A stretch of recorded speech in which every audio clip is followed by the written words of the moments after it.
प्रश्न है कि सड़क चौड़ीकरण और शहर के सौंदर्यीकरण के कारण किसी का घर का फ्रंट और 100 साल पुराने जिन मंदिर के आगे भी 10 फीट या 20 फीट तोड़ने के ऑर्डर निकाल देते हैं, ये कहाँ तक उचित है? क्या तोड़ने के ऑर्डर निकालने वालों को पाप नहीं लगेगा? कृपया समाधान करें। ये एक बड़ा जटिल समस्या है भारत में।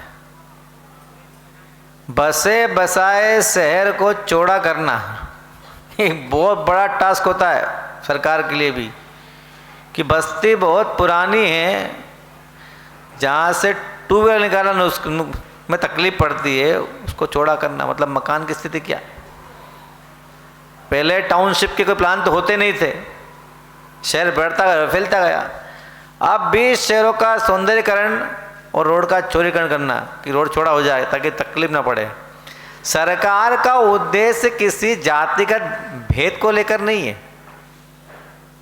भाई आप पॉपुलेशन बढ़ गई हर शहर के, हर नगर के और देश की, जब पॉपुलेशन में तो वाहन बढ़ गए, लोग की आवाजाही बढ़ गई, तो जब मार्ग नहीं होंगे तो क्या होगा?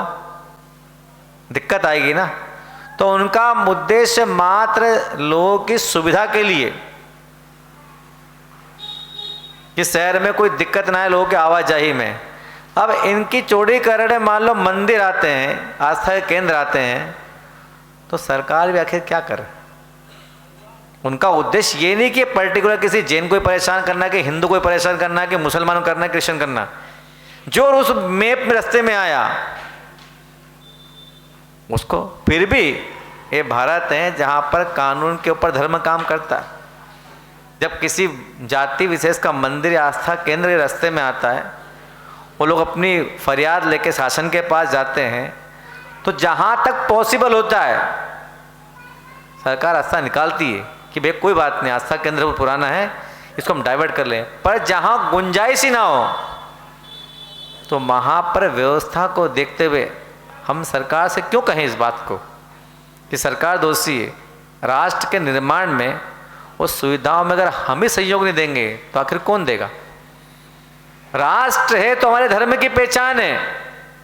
जब राष्ट्र सुरक्षित नहीं होगा तो हम लोग कहाँ जाएंगे?